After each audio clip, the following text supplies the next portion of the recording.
In this episode of the Speaker Series, celebrating 400 years since the life-changing journey on the Mayflower, we look at the trade partnership between Britain and America and explore how that transatlantic relationship has shaped both countries through trade, business and economics.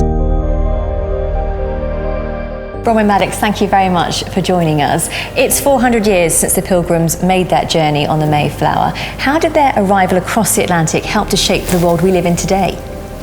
The best way I can think of putting it is that they helped shape America, and America has shaped the world that we're in. They shaped it with their sense of, first, why they were leaving the old world, some of them for religious freedom, some of them to make a better economic life for themselves, and those two factors were very important in why people went to America. But also they arrived with ideas of government and how you should govern yourself, and those were some of the things that began to shape America. How important is it for businesses on both sides of the Atlantic to work together to maintain that relationship?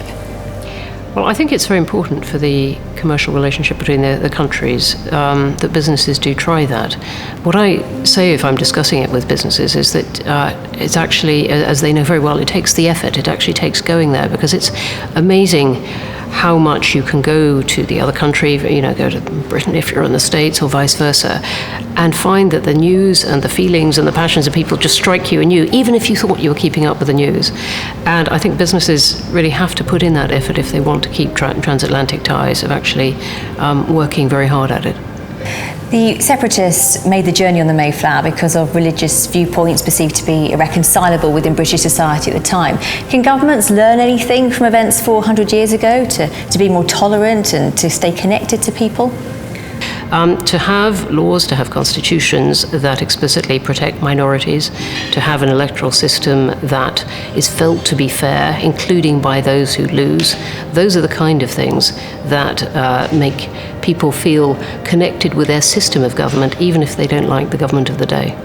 Obviously, we've got a divided society right now with Brexit. They've got to deal with that. We have a divided society in Britain with Brexit, and the United States is very divided between red and blue states, as they're called, between those who support Republicans and within that Trump and others.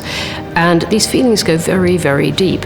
How you unite a divided country, I think, is one of the most difficult tasks in modern politics, and it is bringing all kinds of new skills out of politicians as they try and reach across those boundaries. To me, I think politicians are rising to that challenge. They are actually finding words. Some of them are divisive, but some of them do unite people. What to me is beginning to break down, perhaps, is political parties, which are finding it harder. You must have met some fascinating characters on both sides of the Atlantic throughout your career. Is there anyone in particular who's really stood out to you? Bill Clinton, I would say one, Madeleine Albright, trying in a very diplomatic way to advance diplomatic negotiations. Condoleezza Rice, again, the kind of sense of trying to bring political weight and also strength of character to bear on the world's problems. That can be very moving when you come across it. And some of them, of course, would have been descendants of the Mayflower. Many people claim to be descendants of the Mayflower, and I think we're into some tens of millions. There's much genealogical industry into working out what happened to the very few people who arrived and survived from the Mayflower, because, of course, they had a terrible first winter. I think that it's a sense that the roots of the Mayflower, and it's very little like it that has such a grip on American imagination of so many people, and that so many people who now really spread right across the United States feel, no, that's part of my history. And do you think Brexit will bring us closer together? This is a really interesting question. From some perspective, you could say yes, in that the UK, in moving away from the EU, is going to look more towards the United States, and that's certainly how some of the Brexit politicians have argued it. And that may be possible, and I think we're certainly in trade terms going to have quite a hard choice between, are we going to stay closer to the EU with its standards and regulations, or more move towards what I think the US is going to want. And also, we've got a new Prime Minister around the corner. I mean, what is that going to do to the relationship, do you think? These relationships always do depend a lot on personality, and when the personalities don't get on, that can bring a degree of chill.